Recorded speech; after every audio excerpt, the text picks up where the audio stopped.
doubt? Hindi natatapos yung doubt eh. Again, nung nagsisimula po akong mag-artista, siguro yung doubt ko is, ayun, kaya ko ba yung mga binibigay sa aking roles?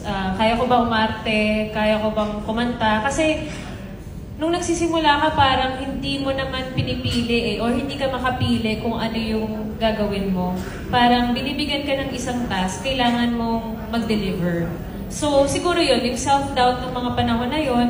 And then, even up to now, may self-doubt pa rin naman ako sa sarili ko na siguro, sa mga hamon ng buhay na yung doubts na parang kaya ko bang, katulad nun, yung napag-usapan natin kanina, kaya ko bang maging isang nanay? Kahit na-ready ako, kakayanin ko ba yun? Kasi alam ko kung gaano kahirap din yun. Ibang requirements ang hinihingi, di ba? So yun, parang ang dami po, or kahit na isang maging mabuting asawa, ang dami parang hindi talaga po siya nawawala eh. Pero again, importante na pinagdadasal mo eh, para ma-assure ka din na kahit na may pangamba ka, importante rin yung pangamba eh. Kasi ibig sabihin nun talagang you trust God. Yung verse po talaga na pinangahawakan ko is in Proverbs 3:5-6, trust in the Lord with all your heart and lean not on your own understanding. In all your ways, acknowledge Him and He shall direct thy path. So every time na nagda-doubt ako, si Lord lang talaga yung sinasabi ko, hindi ako, kayo Lord, yung mag-provide sa akin ng kung ano yung kinakailangan ko para sa kung ano man yung kailangan kong gawin. Ano yun? Parang siya yung through Him, di ba? Through Him, magagawa ko yung kailangan kong gawin. And thankfully, nandito pa rin ako, nakakaarte pa din ako. Tignan po natin sa mga susunod, yung mga ibang doubts ay kung magiging successful. Thank you. Si RC and si Rian. Yeah, lagi. Never siyang nauubos, never siyang natatapos. Kung gusto mo maging insecure sa buhay, join showbiz.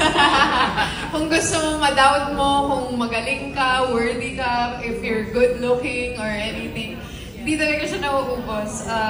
Pero I believe na yung mga bagay na dumarating sa buhay mo, ayun nga, it comes into your life. Every opportunity also that comes into your life that's your chance to prove that you do have what it takes.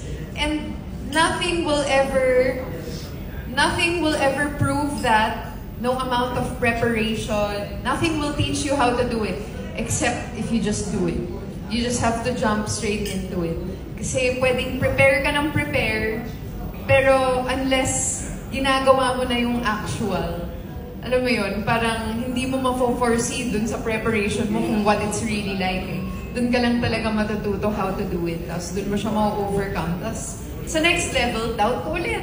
Hindi mo na naman alam kung ano yung, hanggang pagaling ka na lang ng pagaling sa kung ano man yung skill na hino-hone mo. Yes, so life is a journey. So hindi talaga mawawala yung self-doubt. Pero, ang sabi nga nila, hindi ka nang matututo sa buhay na to kung hindi ka magkakamali. So kailangan pagdaanan mo talaga yan sa buhay. Pero pagdaanan mo lang, kailangan matuto ka sa pagkakamaling nagawa mo. Diba? And then eventually, you learn to improve yourself. Ikaw na yan eh. Kalabang mo lang naman talaga sarili mo eh. Just have to constantly remind yourself na kaya mo, na you're good enough. Yun. So, believe in yourself. Thank you.